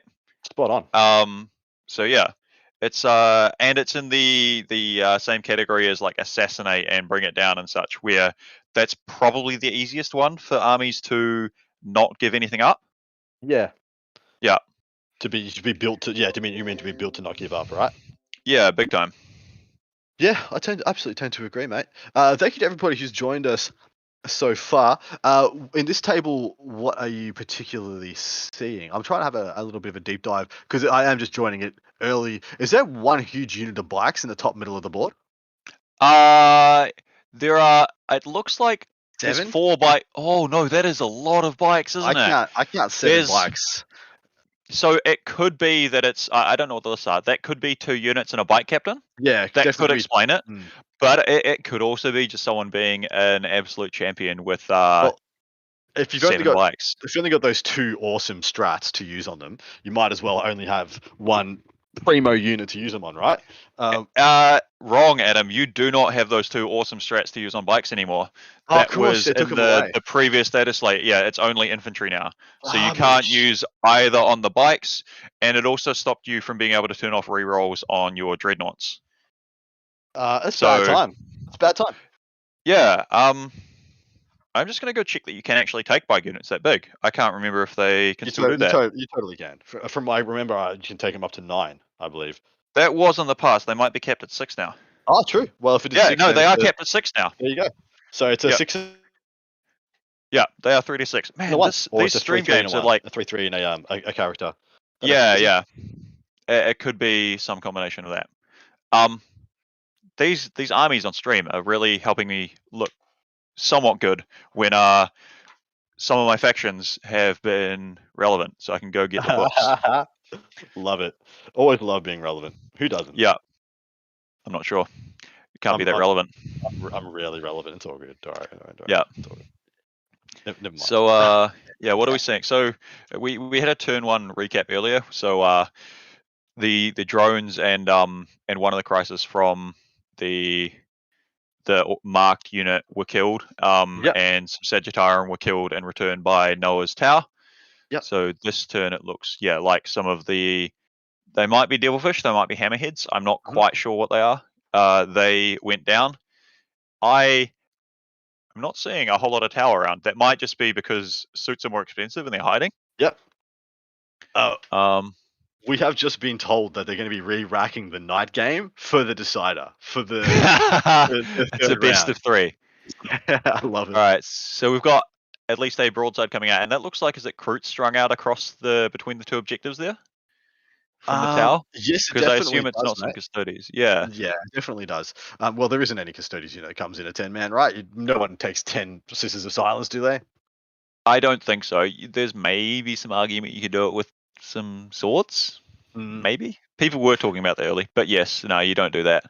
Yeah, and they're way bigger than any custodian unit. Got a single broadside hunkering down on that middle right-hand objective. And it looks like he still does have quite a bit of strength. Big crisis unit, plus what looks to be, I think, a devilfish. Definitely not a freaking hammerhead railgun on the back of that turtle. And I assume that's a commander behind the devilfish. Yeah, I would assume so. Is that another commander sitting on the same objective as the broadside as well? Noah, your models are awesome, but without your wonderful pre-game spiel, it's not helping us commentators over here. Well, do you know what sept this is? I don't. I'm sorry. Because it's considerably smaller than the other commander, so I was guessing it could have been an ethereal or Shadow Sun. If it's commander, Shadow Sun being that's true. Smaller than another commander would have made sense, but who knows? Yeah, I know Noah has a different type of big monster for each of his different suit options. Like he has a big pyramid to represent a storm surge if he were to run it. There are a lot of bikes on this table, mate. I've just spotted another 3. Oh yeah, no, there are a lot of bikes. I would be sweating if I were Noah because they are right midboard. I think he's coming out, I assume, to try really put the hurt on them. And if this doesn't go well for him, I think he might be in for a rough time. So I think he's just auto-advanced these crisis. Yep, there's Shadow Sun, by the way. Because there was a... Shadow Sun's just moved out from the back. She's got 2 drones with their one's red and one's blue. That makes me think it's Shadow Sun for sure. But anyway, we're going to jump over and check out the Knights game. because I want to see the re-rack here. We've also been told that Mitchell, the lovely Custodies player, is bowing out for a couple of minutes to get something to eat while they pursue this endeavor. So we'll jump over and have a quick gaze at how the Night Army's unfolded. I mean, we're probably going to be, back with this game before, Mitchell's finished eating with how this game's been going. Look, we've missed it already, Adam. I assume it's just over already. I think they probably just rolled for first turn, then shook hands. I shook hands. It's over. You'd love to see it in the triple Megara list, honestly, since last Charity Hammer, Nice. until it got nerfed, and just terrorizing my whole country to some extent with it. But with since the Tower book came out, really, the damage went up massively, and so with the new Knights book, they haven't gained masses in the durability department, but instead have some damage. So the small knights can do, but that's a command phase buff. So so if you're just getting shot at early by other knights, it can really hurt. Yeah, dude, it's very rough. Durability wise, from the two books, I feel like the Imperial Knights have it better durability wise. Like just from the -1 damage on the Bondsman's those to make just all the difference there. But like the explosive damage output, apart from the mortal wounds exclusively on the Crusader, the Renegade Knights have all of it, right? Yeah. So like to be honest, despite having them, I'm not that familiar with like the Abominant or big build sort of side of Chaos Knights. So I've been playing the very, very polish your brain, unga bunga, run at people, oops or war dog sort of build, where you're just running around with as many of the little war dog idiots as you can afford. And they're all obsec. They just run at stuff. Things die. You kill things. It can be a good time. It's a pretty good time. Yeah. So on the, if they have a rampager though, that can do just obscene damage. That like it touches almost anything and it will just delete it. Yeah. And yeah, for sure, the Imperial Knights obviously can shoot pretty good. No problems. Looks like we have a little bit of pause in action. I think they want to. I've been told they want to redo the terrain, as in they've. I'm assuming they've played 2 games on the same map, right? And they want to rejig it for something a little bit more spicy for the third. Yeah, I think so. I just saw Knights teleport. I think the stream is being reset, and some ruins are getting moved now. Yeah. These are. You go ahead, Adam. Yeah, it looks like they've been playing exclusively the WTC the WTC formats. I'm assuming that's because there are quite a few WTC level players here who want to practice that packet, because that is the next big international event coming. Like, I mean, I think there's only there's a handful of events that you could truly call international now. LVO, LGT, WTC. There's the teams event in Talavera in Spain, which last year was I think 600 odd players, and it's going to be at least that big again. So we're starting to get these like international destination events, which I'm super excited to kind of tick off one by one. Yeah, well, hopefully that we'll actually put the NZ and the ANZTC next year. I'm hoping to go to that. Yeah, so, boy, come on down. And come to WTC as well. Get NZ on the WTC front. I do not have that kind of money, sir. Fair enough. Well, I have given some of the money that I can to Child's Play, though. So, lovely. Thank you. Yeah. But, so support everyone. It's if you can, it's a great cause to give to. And you could win some stuff. Absolutely. And we certainly put our money where our mouth is as the commentator duo. I've definitely contributed every year. It's always a pleasure of mine to do so. It's just such a worthy cause. Did you get a running total by any chance while I was off screen? I do not have. If I've been given that information, I'm not aware that I've been given that information. No stress. Do not worry yourself. Colin will be on at some point to inform us. Yeah. Shout outs in chat to Christopher Irvine calling us again. Go to sleep. Matthew Nurgle, Seth Oster still hanging tight. Champions, one and all. Thank you very much. Spread the word. Space Marine's getting play? Yeah. Hold fire, mate. I think we're down. Oh, dear. No, I think we're back. Sorry. All right. So if we were in fact down, as I just said that bit, from this point out, where all the games should be played with new points and missions, and Yeah. once they're available, new Chaos Space Marines as well. Oh, dude, I'm so keen. I asked over on the Thursday show.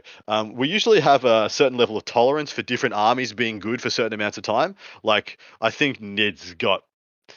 We allowed them to be good for like a hot second before we were like, rah, rah, rah, rah. Kill him, nerf him.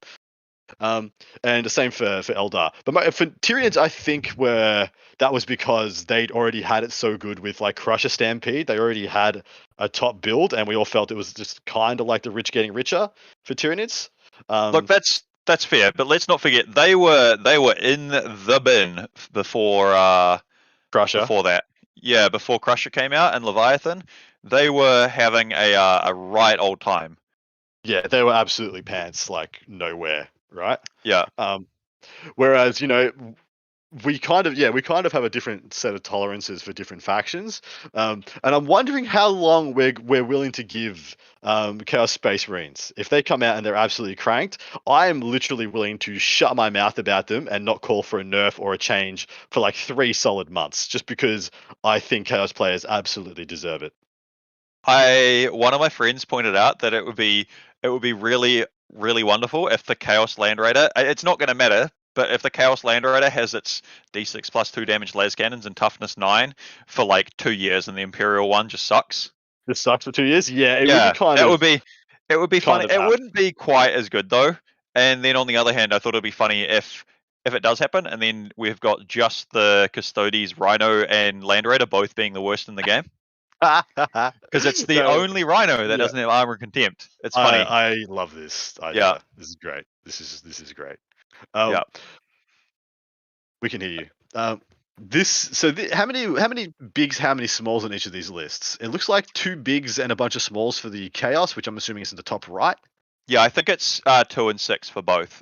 John said in sort of his bit between the 2 rounds of the worst RTT that he thinks the best Imperial Knight list is 2 big, 6 small, all with guns is his quick summary of it. All and guns. I believe that's what he's playing.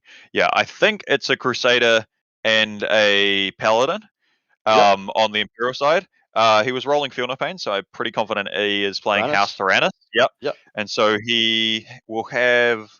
So if I had to go through and predict some of the things he has, I think he has the Paladin that will be upgraded with Princeps, which is you can hand out your Bondsman buff twice because he's got an upgrade, and one of those times can be to a Questorus class model.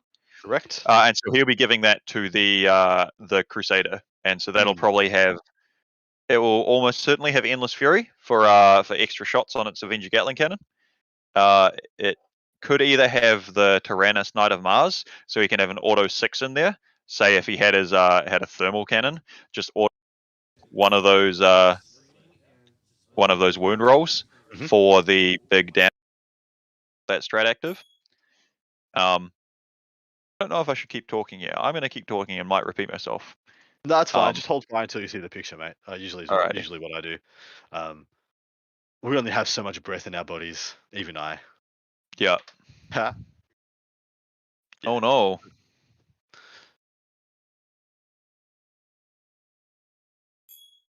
I'm sitting here gluing Hellblasters to bases for my team's event tomorrow. Hell yeah. I've quietly been doing some little bits and pieces hobby wise just to keep me focused.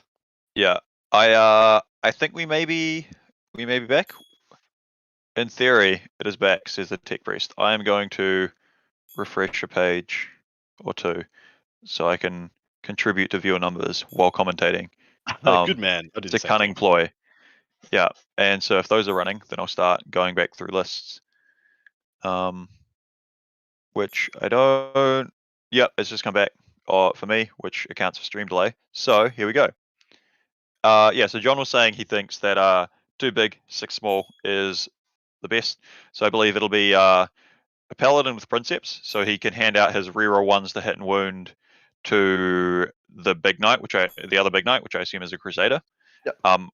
And so that guy will be upgraded with, I cannot remember the name of it, but is a upgrade that means he will get a effectively he gets a free blade trait in addition to being his household. Yep. And a stratagem used on a knight under the bondsman ability can be free once per game, which will be the wound rolls, do your damage and mortal wounds roll, part of that combo. Yeah, the dunk. The dunk. Yeah. The things. And then he's got 2 warlord trait options, one of which is sort of a miracle die to auto wound a 6, or he might just have the 6s to wound out mortal wounds in addition. Would be the 2 warlord trait options. Yep. And then he's probably got some Helverins and some Warglaives, a unit of each, it looks like. So some shooty, some choppy. To me. But, it's a good list. It's very strong. Yeah. And then I don't really know what's going on with the Chaos Knight. It looks like there might be a Rampager to just run up and hit things real hard. Some Carnivores to go with them. Yeah. There were some Brigands chilling in the back. So the double gun, like Melter chain cannon Chaos Knights. There's an Abominant doing psychic things. Abominable things? Yeah. Abominable things. Yeah. And I don't quite know what some of the other Chaos Knights are that are there. So it looks like a pack of Carnivores, and then maybe they're Stalkers, maybe they're more Carnivores. It's all the same. Yeah. It's all just dead nonsense to me. Yeah, the Abominant's probably got Blessing of the Dark Master, so you can't reroll against it, and that'll give him the Chaos Undivided mark, which lets him stand up on a 4-up for 2 CP when he dies. It's so freaking strong. The Mark of the Dark Master is absolutely phenomenal. Yeah. Do we know what's going on with the game? Is this like the start of shooting? I see wound counters being put down. Yeah, I think John's moved out and is taking some pot shots. So it looks like the Imperial Knights have gone first. Is that right? Yep. It's on, mate. Oh yeah. Let the bodies hit the floor, or the mechanized monstrosities, whichever is your flavor. Do you have any soft spots for Chaos Knights, or are you Imperium all the way? No, I've hopped over. I'm running some Chaos Knights now. So shit, cool. From the Best in Tabletop Discord, talking to Anthony, I was convinced to do bad decisions. One Saturday, I decided, all right, because we have a smaller points tournament coming up, and trying to build Imperial Knight lists for that points, the CP didn't work very nicely. Chaos Knights it was nicer. And I went, and if the store has the Chaos Knights box, I'm gonna buy it. Nice. And so I did that. Was sad about the money. Sold off the Abominant to recover some of it. Saw someone else was selling just more War Dogs. Bought them, and so now I have 10 War Dogs because I've magnetized my stuff so I can swap them. How all great things begin. Oh yeah, and so I'm trying to design myself financial decisions. Oh yeah, for sure. But and so I'm also trying to design myself some bonus slaughter claws to get printed and attached on. Cool, dude. That sounds awesome. Oh yeah, I'm definitely not regretting my decisions to be like, I'll just do this. It'll be fine. It won't be a pile of effort. A pile of effort. Absolutely. Yeah. Where's Morgan Freeman? It was in fact a pile of effort. Yeah. So how about yourself? Do you have a preference? Because you're an Imperium man, right? And your Dark Angels and Guard, did you play Guard in the past? Yeah. Guard is still kind of first love, but I decided after playing them solid and playing nothing else for like 3.5 years, I was going to just drop them for a bit. And then I actually started Black Templars, and then I started Dark Angels, and I've been sticking fat with the Dark Angels for almost the same amount of time, mind you, way less games because of COVID. But yeah, it'll almost be time for me to drop off the Dark Angels soon, because I'm just so done painting them, to be honest. So looking forward to that personally. And I'm going to be doing some Knights. I'm going to be doing them as just as much of a hobby project as a competitive army. And I actually can't wait, man, just to do something different. So it looks like John has managed to shoot down one of the War Dogs who was chilling in the back. I wonder, these guys might be playing this as WTC. terrain. So those big L blockers in the middle, the windows are actually not being counted as being there. Yeah. Maybe. So in which case you can hide big knights. John's playing for Team America. He pretty much won't play on anything else with only like it's so short a time until the WTC. Like if I was his coach, I'd be like, you do not play on any other packet, any other terrain set. You're only playing WTC from now until the third week of August, and then you can play whatever you want again. Because yeah, it's just that necessary for the team. Everyone's got to put it in. And so we've just had come through from the table boss. The tower were not in fact able to do it, and were about to get steamrolled by some, I assume, some Custody spikes. Wow, there you go. And so yeah, it was. Do we need to switch about this, or are we just gonna? If they're just backing up, I think we can just talk through it. But yeah, we can just hang here.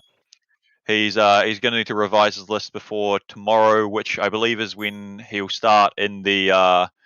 Is it the hardest RTT ever? What's the term that they go for? It's pretty much. There's the hardest. Yeah. But I think it's they're doing a GT because they're doing a 2-dayer. But I'm not sure if they have enough. That's right. Did they hear that? What you just said, mate? Okay, so it's broken down into 2 RTTs, which will then break down into pods each, culminating in a finals game. So essentially, it's 2 separate RTTs with winners and losers going into upper and bottom pods. And then I'm assuming there'll be a duke out finals between the 2 winners of the RTTs. I think it's the 2 pod. No, there's 4 pods currently. There's 2 of 6, 2 of 4. I think so. 20 players, because they were meant to be 28 players, but there have been some unexpected drops in the. Colin has had a hell of a week with new rules dropping. He's had between his his event that he ran and Charity Hammer, and then many players needing to drop. So the pods was done so that it can accommodate fluctuating player numbers. Yep. So there's 2 4s and 2 6s. Then I think the top 2 of each of those pods goes into a 3-round 8-person single elimination tournament. Gonna be sick. Who's your pick to win it? Yeah. I don't know. I'm not even super confident on who is in it still at the stage. Still attending. I kind of feel the same way. Yeah, our podcast did we did a drafting thing. So everyone of the 28 players that were meant to be playing, we all drafted a team of 7, cycling around with the 4 of us, which was a good laugh. Partway through, I realized, hang on, is Sean Nayden not meant to be playing? Because one of the JTs was doubled up, and old mate Ben Way was a little bit cut that I remembered that, and he was just sort of sneakily hidden there, which it was a good laugh, and we'll come at it with our next episode. But nice, not super relevant with how the format's changed, but we'll see. Unfortunately, but it is what it is, man. We're still in some pretty uncertain times, and I'm just happy this could take place at all. For sure, and there's going to be some great players to try and duke it out at the top. Do we know what's going on with the game? There appears to be knights are dying a whole lot slower. Yeah, it seems to be a break in the action. Mind you, is that 2 Helverins already dead for the Chaos Knights? True. Yeah, no, it's 2. I don't know if they were the Helverin equivalents, but there are 2 War Dogs who have gone down. Apologies, I didn't mean Helverins in perspective. For sure. Generic little doge. Yeah. I think they were either Stalkers or Carnivores, because I think they had a gun and I think they had a melee weapon at least, and maybe a gun. Mm-hmm. So yeah. Man, cool. The War Dogs are so much better than the Armigers. Like, holy crap! The options available. Yeah, the Chaos Knights are just. The game was called for Imperial Knights already. Apparently. Oh, snap, crackle, and pop! That was spicy fast. So yeah, I wonder. Another go first adventure. Yeah, sorry. Yeah, I wonder if the one of the big knights shot at the Rampager, I think it is, that's just sitting in the open there, and because if that got picked up, that might have just been it. Yeah, it's fair enough. I mean, you lose a big knight and 2 little knights turn 1. There's not a great amount of coming back from that. The Knights versus Knights game is just so binary. It's so like big win, big loss. It like as a avid Teams player, you hate to see that happen in a Teams environment because you're just feeding such a good tool straight to the wolves. Like there is no amicable outcome there that's going to be worth what you're risking. Yeah. Do you have on your pairings matrix? Do you have like black as one of the color options when it's just a coin flip? No, we actually is that a system? We use that as yellow usually when yellow is just like it's too close to call, or it could easily flip either way. We use orange. We use like the traffic lights, but we go a little bit deeper. Like we do a deep orange or a deep green for when it's super. So deep orange is when it's bad, but you'll get like 5 to 1 point. You know. Yeah. A red is you expect to get 0. Right. Yeah. Is usually how we do it, but sometimes we don't even go that deep. We just keep it to the basic 3.